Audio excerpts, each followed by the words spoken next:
जय माता दी दोस्तों, हर हर महादेव। स्वागत है आपका हमारी YouTube चैनल अभव्या वर्ल्ड में। दोस्तों आइए आज सावन के दूसरे सोमवार के दिन सुनते हैं श्रावण सोमवार की व्रत कथा। अमरपुरी नगर में एक धनी व्यापारी रहता था।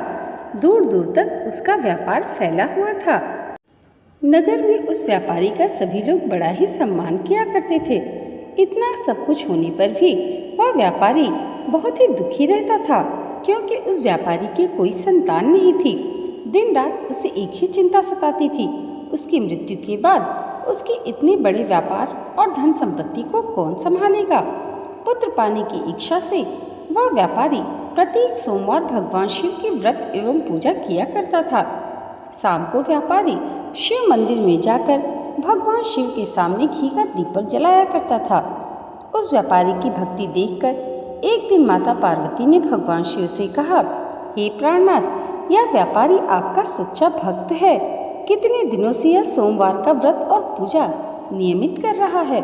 भगवान, आप इस व्यापारी की मनोकामना अवश्य पूर्ण करें। भगवान शिव ने मुस्कुराते हुए कहा, हे पार्वती, इस संसार में सबको उसके कर्म के अनुसार फल की प्राप्ति होती है। प्राणी जैसा कर्म करते हैं उन्हें वैसा ही फल प्राप्त होता है। इसके बाद भी माता पार्वती नहीं मानी। उन्होंने आग्रह करते हुए कहा, नहीं प्राणनाथ, आपको इस व्यापारी की इच्छा अवश्य पूरी करनी पड़ेगी। यह आपका अनन्य भक्त है। प्रति सोमवार आपका विधिवत व्रत रखता है और पूजा अर्चना के बाद आपको भोग लगाकर एक समय भोजन ग्रहण करता है। आपको इसे पुत्र प्राप्ति का वरदान देना ही होगा। माता पार्वती का इतना आग्रह देखकर भगवान शिव ने कहा, तुम्हारे आग्रह पर मैं इस व्यापारी को पुत्र प्राप्ति का वरदान देता हूँ, लेकिन इसका पुत्र 16 वर्ष से अधिक जीवित नहीं रहेगा। उसी रात भगवान शिव ने स्वप्न में उस व्यापारी को दर्शन देकर उसे पुत्र प्राप्ति का वरदान दिया और उसके पुत्र के 16 वर्ष तक जीवित रहने की बात भी कही। भगवान के वरदान से व्यापारी को खुशी तो हुई, लेकिन पुत्र की अल्पायु की चिंता ने उस खुशी को नष्ट कर दिया। व्यापारी पहले की तरह सोमवार का विधिवत व्रत करता रहा। कुछ महीने पश्चात उसके घर अति सुंदर पुत्र ने जन्म लिया। पुत्र के जन्म से व्यापारी के घर में खुशियां भर गईं। बहुत धूमधाम से पुत्र जन्म का समारोह मनाया गया। व्यापारी को पुत्र जन्म की अधिक खुशी नहीं हुई, क्योंकि उसे पुत्र की अल्पायु के रहस्य का पता था। विद्वान ब्राह्मणों ने उस पुत्र का नाम अमर रखा। जब अमर 12 वर्ष का हुआ तो शिक्षा के लिए उसे वाराणसी भेजने का निश्चय हुआ। व्यापारी ने अमर के मामा दीपचंद को बुलाया और कहा कि अमर को शिक्षा प्राप्त करने के लिए वाराणसी छोड़ आओ। अमर अपने मामा के साथ शिक्षा प्राप्त करने के लिए चल दिया। रास्ते में जहाँ भी अमर और दीपचंद रात्रि में विश्राम के लिए ठहरते, वहीं यज्ञ और ब्राह्मणों को भोजन कराते थे। लंबी यात्रा के बाद अमर और दीपचंद एक नगर में पहुँचे। उस नगर के राजा की कन्या के विवाह की खुशी में पूरे नगर को सजाया गया था। निश्चित समय पर बारात आ गई, लेकिन वर का पिता अपने बेटे की एक आंख से काने होने के कारण बहुत ही चिंतित था। उसे इस बात का भय सता रहा था कि राजा को इस बात का पता चलने पर कहीं वह विवाह से इनकार न कर दे। इससे उसकी बड़ी ही बदनामी होगी। वर के पिता ने अमर को देखा तो उसके मस्तिष्क में एक विचार आया। उसने सोचा, क्यों न इस लड़के को दूल्हा बनाकर राजकुमारी से विवाह करा दूं। विवाह के बाद इसको धन देकर विदा कर दूंगा और राजकुमारी को अपने नगर ले जाऊंगा। वर के पिता ने इस संबंध में अमर और दीपचंद से बात की। दीपचंद ने धन मिलने के लालच में वर के पिता की बात को मान लिया। अमर को दूल्हे के वस्त्र पहनाकर राजकुमारी चंद्रिका से विवाह करा दिया गया। राजा ने बहुत सा धन देकर राजकुमारी को विदा किया। अमर जब लौट रहा था तो सच छिपा न सका और उसने राजकुमारी की ओढ़नी पर लिख दिया, राजकुमारी चंद्रिका, तुम्हारा विवाह तो मेरे साथ हुआ था। मैं तो वाराणसी में शिक्षा प्राप्त करने जा रहा हूँ। अब तुम्हें जिस नवयुवक की पत्नी बनना पड़ेगा वह कान्हा है। तब राजकुमारी ने अपनी ओढ़नी पर लिखा हुआ पढ़ा तो उसने कान्हा लड़के के साथ जाने से इनकार कर दिया। राजा ने सब बातें जानकर राजकुमारी को महल में रख लिया। उधर अमर अपने मामा दीपचंद के साथ वाराणसी पहुंच गया। अमर ने गुरुकुल में पढ़ना शुरू कर दिया।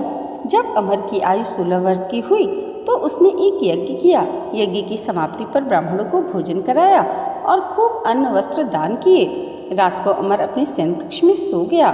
शिव जी के वरदान के अनुसार शयनावस्था में ही अमर के प्राण पखेरु उड़ गए। सूर्योदय पर मामा अमर को मृत देखकर रोने पीटने लगा।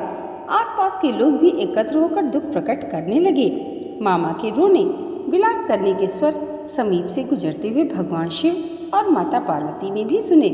पार्वती जी ने भगवान से कहा, प्राणनाथ, मुझसे इसके रोने के स्वर सहन नहीं हो रहे हैं।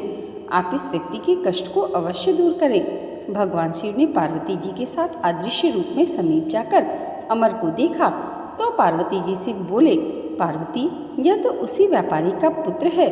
मैंने इसे 16 वर्ष की आयु का वरदान दिया था। इसकी आयु तो पूरी हो गई।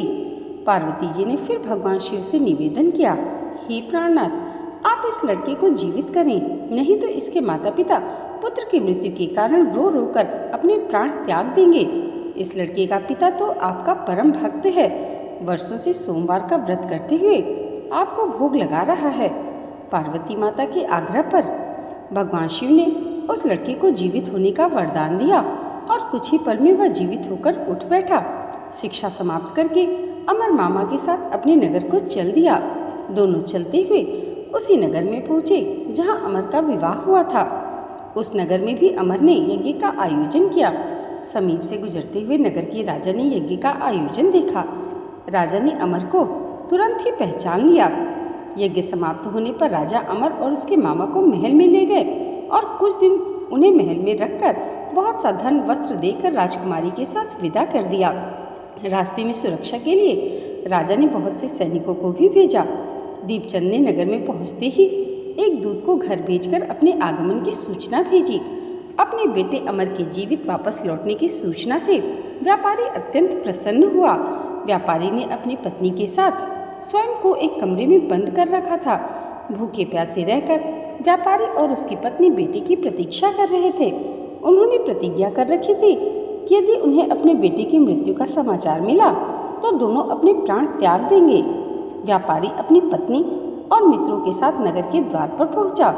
अपने बेटे के विवाह का समाचार सुनकर पुत्र वधू राजकुमारी चंद्रिका को देखकर उनकी खुशी का ठिकाना न रहा। उसी रात भगवान शिव ने व्यापारी के स्वप्न में आकर कहा, हे श्रेष्ठी, मैंने तेरे सोमवार के व्रत करने और व्रत कथा सुनने से प्रसन्न होकर तेरे पुत्र को लंबी आयु का वरदान दिया है।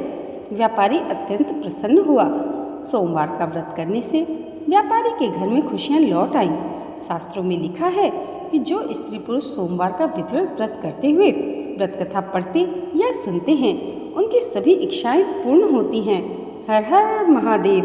दोस्तों, आज की ये वीडियो अगर आपको अच्छी लगी हो तो कमेंट बॉक्स में हर हर महादेव और जय माता पार्वती ज़रूर लिखिएगा और इसे लाइक और हमारे चैनल पर पहली बार आए हैं तो सब्सक्राइब करना मत भूलिएगा। भगवान भोलेनाथ और माता पार्वती की कृपा आप सबके जीवन पर सदैव ऐसे ही बनी रहे, इसी मंगल कामना के साथ मिलते हैं अगली वीडियो में। तब तक के लिए जय माता दी। हर हर महादेव।